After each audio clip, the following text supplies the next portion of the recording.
Hey guys, welcome back to the YouTube channel, and in this video I'm going to be talking about a really secretive topic not many people truly understand, and that is the art form of repossessions. How somebody losing their home can actually create generational wealth for you whilst also helping out the person getting repossessed. If you're interested in finding out more about that, make sure to stand by. For those that don't know me, my name's Jamie York. I've been investing in property for the better part of a decade now, and I created this YouTube channel June of last year just to add as much value to you, and I'm posting every Monday, Wednesday and Friday for your viewing pleasure. So if you're interested in that, make sure to hit the subscribe button and the notification bell, and if you're getting value from this video, make sure to tap the like button as we're going along. It literally takes 5 seconds.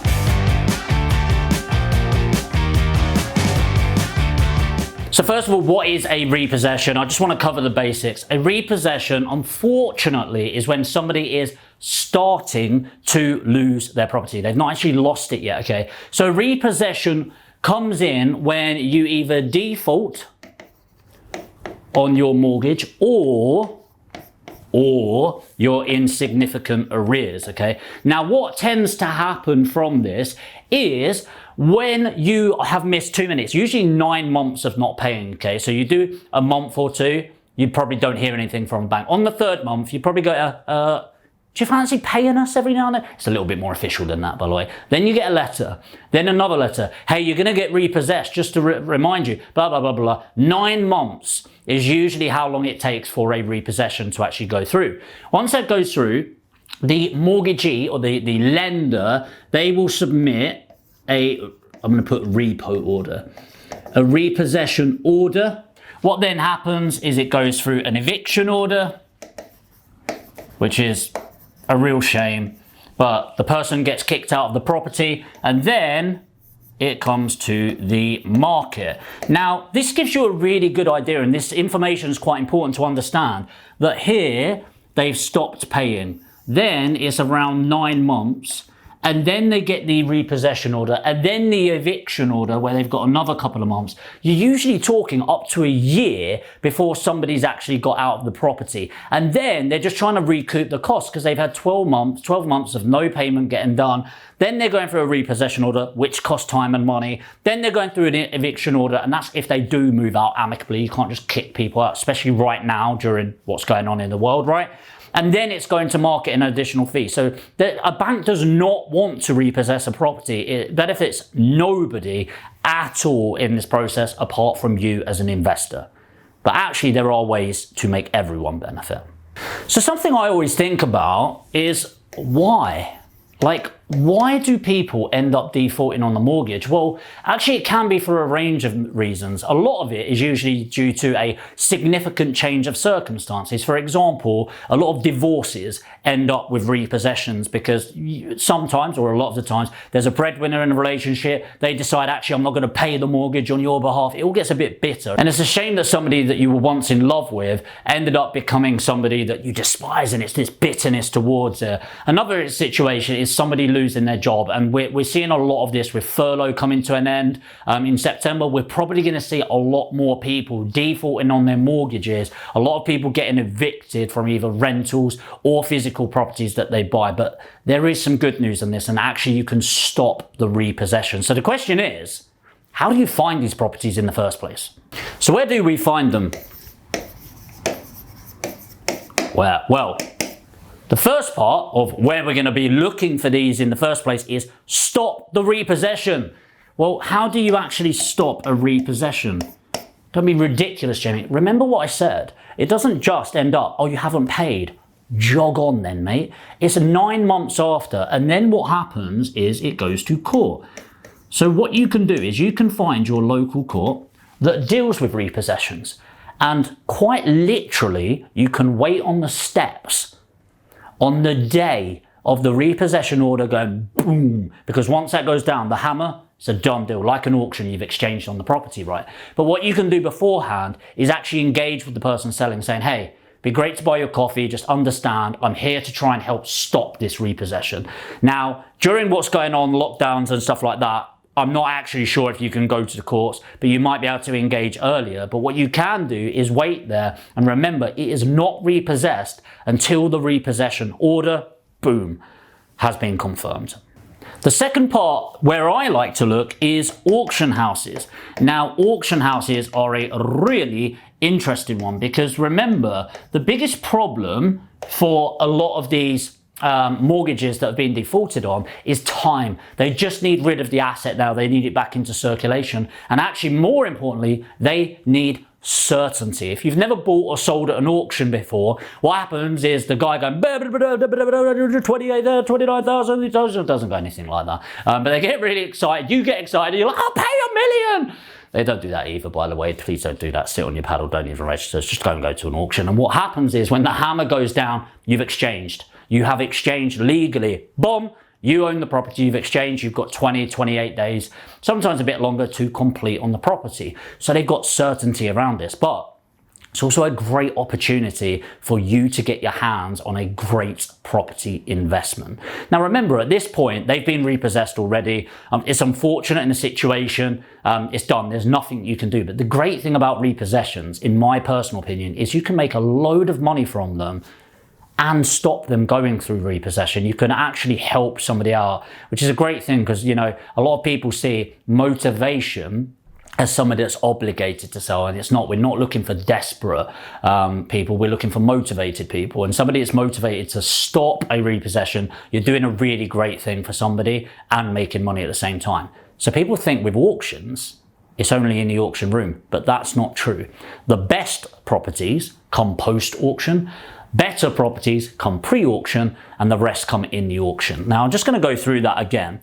Pre-auction, when you've got an auction pack and you can you look at it, you build a relationship with the auctioneer, what you can actually do is submit your offers before the auction. And this is going to depend on how many people have downloaded the legal pack, okay? Have downloaded the legal pack. So a quick tip on that is call them up and say, hey, I'd like to buy this property pre-auction. Would they be open to that? Before downloading your legal pack, okay? Don't contribute to the demand because that's what they're going to base a yes or no answer onto that. And then you can submit it and make the price worth it for you, okay? And for me, don't mess around with going 10 grand lower than you can actually do. Just go in, this is a price I'm genuinely happy with. They'll say yes or no on that basis and move forward with the property. Obviously within the auction, you can pick it up, but right now is a hot market. And the best ones are when they don't reach their reserve. So when somebody is selling at auction, most of them will have a reserve price that if it doesn't go past that, they won't sell the property. But actually, you might be £500 or £1,000 off, and you might be able to go in there after and go, hey, here's my offer, what do you think of this? And because it's not sold at auction, they're more exposed, because actually selling at auction is meant to be like as close to a dead cert as possible. If they haven't sold it for auction, they're going to really struggle selling this elsewhere, meaning you can pick up a great deal. Quick final tip on auctions. What you want to look out for is the pictures.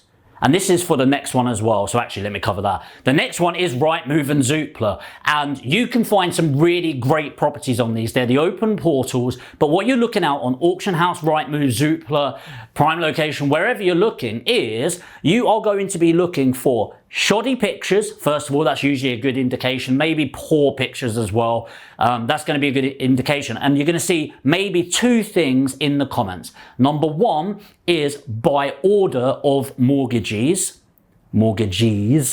or I was going to say by order of the Phoenix. Why can't I get that out of my head?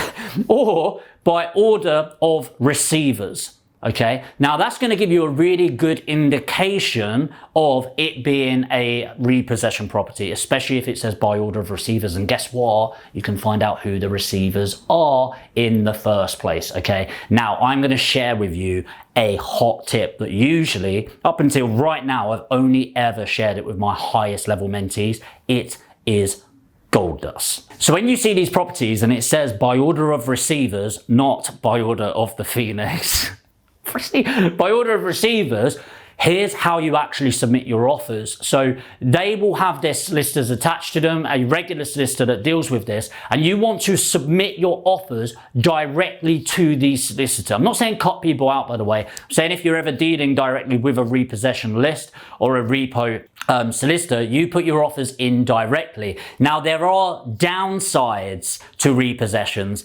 and a top tip secret that will change your game forever. So the downsides of repossessions is they, by order, are meant to achieve the best price. Now, is this reality? No, people just want a deal. But let's say you find a property and you agree £60,000. Woohoo! Yeah, the problem is, actually, until you have completed or exchanged on that property, they will continue marketing it. So a repossession, a majority of agents will not take it off the market unless you really know them, or they shouldn't anyway, but they do. And then what happens is they'll leave it on the market. Problem is, it is literally like this, by the way. If somebody the day before exchange offers £61,000 and prove that they can buy it for that, they will accept the offer. They will accept the offer. For £1, they legally have to accept the offer if they're still advertising it, because they're bound by that contract.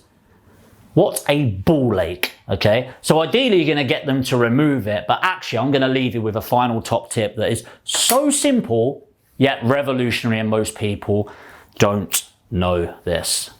Are you ready? Exchange, subject to. Now, in legal terms, subject to is a legally binding sequence. What this means is, if you have got a genuine, great deal that you or your investors are wanting, you can exchange as soon as they send the contracts to you. Jamie, why would I exchange? What if something comes up here? What if this happens? What if that happens? Doesn't matter. When you get your repossession deal in and you get the legal pack in, you are going to instruct your solicitor to exchange subject to, now the terms that we use is subject to satisfactory valuation and inquiries.